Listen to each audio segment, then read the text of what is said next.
Assalamualaikum warahmatullahi wabarakatuh dan selamat pagi. Saya Muhammad Hafiz Faizal bin Ismail dan saya akan membincangkan tentang topik anthropocentrism.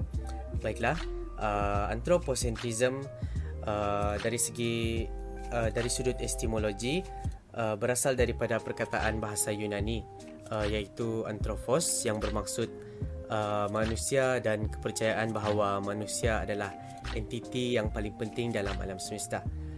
Khususnya, anthropocentrism mentafsirkan atau menganggap dunia dari segi nilai dan pengalaman manusia.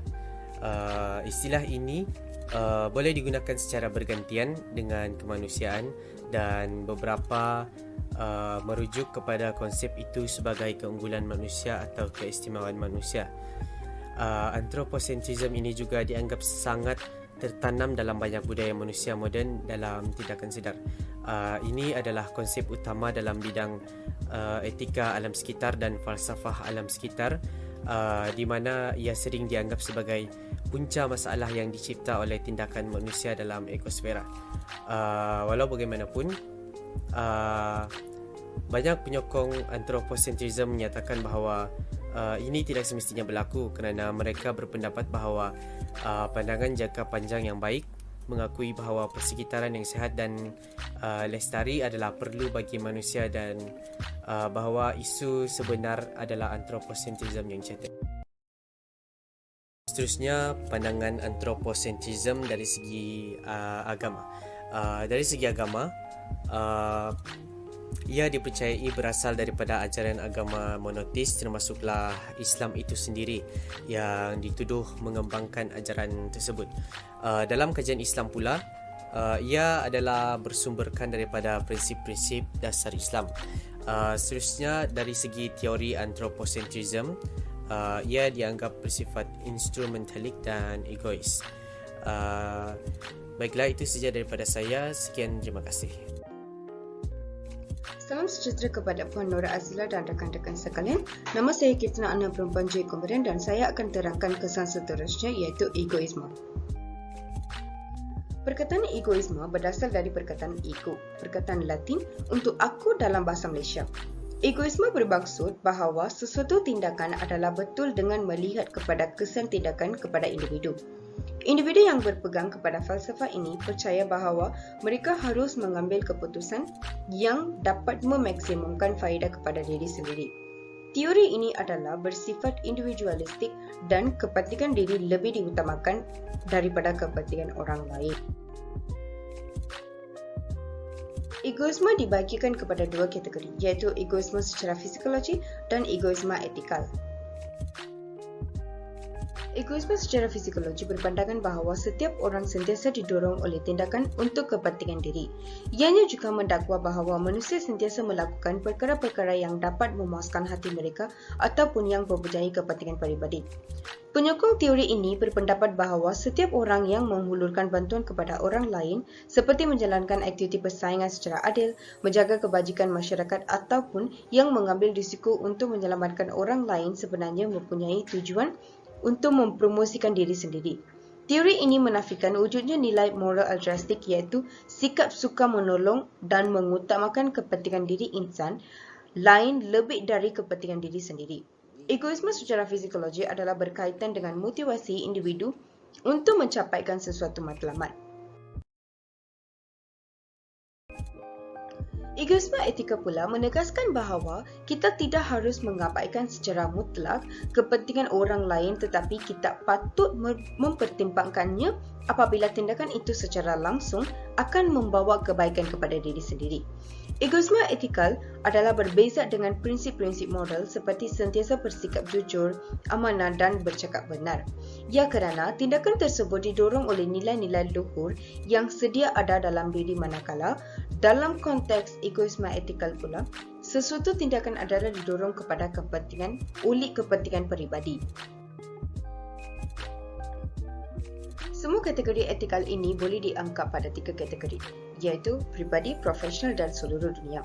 Kategori peribadi bermaksud melakukan perkara berfaedah untuk kepentingan diri.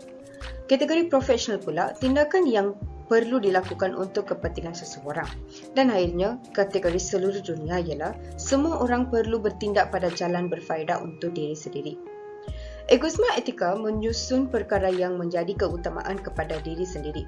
Walaupun perlu melakukan sesuatu namun oleh keuntungan yang diterima adalah lebih daripada itu. Seterusnya ialah Eurocentrism atau lebih dikenali sebagai Europe-centric, di mana dari segi terminologi asalnya digunakan bagi menjelaskan pemikiran berpusatkan Eropah, iaitu oleh seorang penulis barat, Karl Haushofer pada 1920-an. Namun hanya pada 1988 barulah seorang pengkaji aliran Marxis yang bernama Samir Amin memperkenalkan dan mempopularkan istilah Eurocentrism melalui satu tulisannya yang popular bertajuk Eurocentrism. Pengertian Eurocentrism merujuk kepada tren daripada mengambil tradisi dan nilai-nilai Eropah sebagai corak sejagat. Kecenderungan ini membawa kita untuk mempertimbangkan budaya, organisasi sosial dan sistem politik Eropah adalah unggul di hadapan seluruh dunia. Seperti istilah itu sendiri menunjukkan, Eurocentrism menyiratkan meletakkan Eropah dalam pusat. Dari keunggulan itu dikatakan bahawa Eropah ia ditakdirkan untuk memimpin dunia.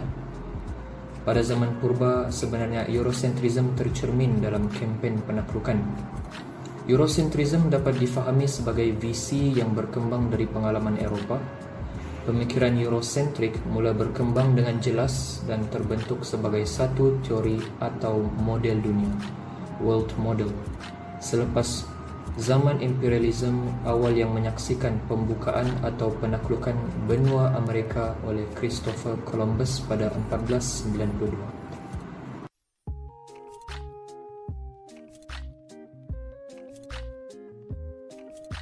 Assalamualaikum dan salam sejahtera kepada Puan Nur Azilah dan rakan sekalian. Saya Sabrina binti Khairul Saleh. Seterusnya kita akan masuk kepada kesan dualism Cartesian yang keempat, iaitu egological. Egological. Istilah ini bermula dengan falsafah yang diperkenalkan oleh René Descartes. Kemudian, istilah egologi ini diperkenalkan ke dalam falsafah abad ke-20 oleh Edmund Husserl. Dalam Cartesian Meditations 1931, beliau menjelaskan bahawa fenomenologi ini bermula sebagai egologi tulen, pure egology, iaitu kajian tentang kesedaran individu dan mod pengalaman seperti melihat, mendengar, menyentuh, berfikir dan lain-lain. Secara am dan ringkasnya, egological merupakan teori berkonsepkan bahawa manusia sentiasa mengambil tindakan demi kepentingan diri sendiri sahaja.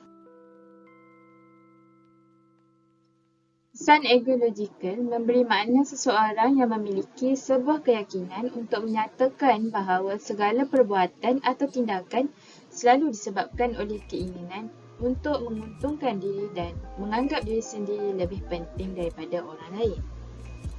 Seterusnya, insan egological ini juga percaya bahawa mereka harus mengambil keputusan yang dapat memaksimumkan faedah kepada diri sendiri. Egological bermula daripada falsafah Descartes cogito ergo sum yang bermaksud aku berfikir, justru aku wujud. Kaedah mendapatkan ilmu yang egological yang dijuarai oleh Descartes yang bergantung kepada akal rasional atau minda semata-mata ini tanpa kesedaran peranan aktif Tuhan dan sifat atau tabiat alam yang memiliki jiwa mereka sendiri telah mengakibatkan 3 bencana besar kepada umat manusia barat dan juga bukan barat sehingga ke hari ini. Akibat yang pertama, manusia berpandukan akal rasional atau minda mereka menggantikan Tuhan sebagai sumber dan rujukan ilmu.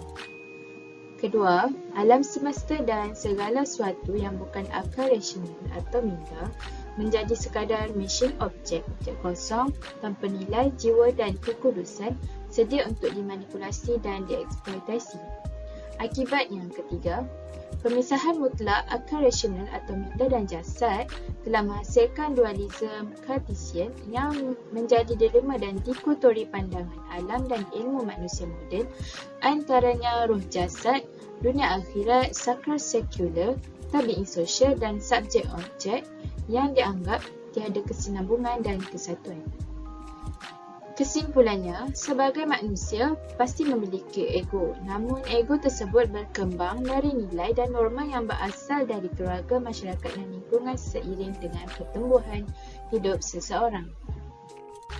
Sekian, terima kasih daripada kami, kumpulan 4. Terima kasih.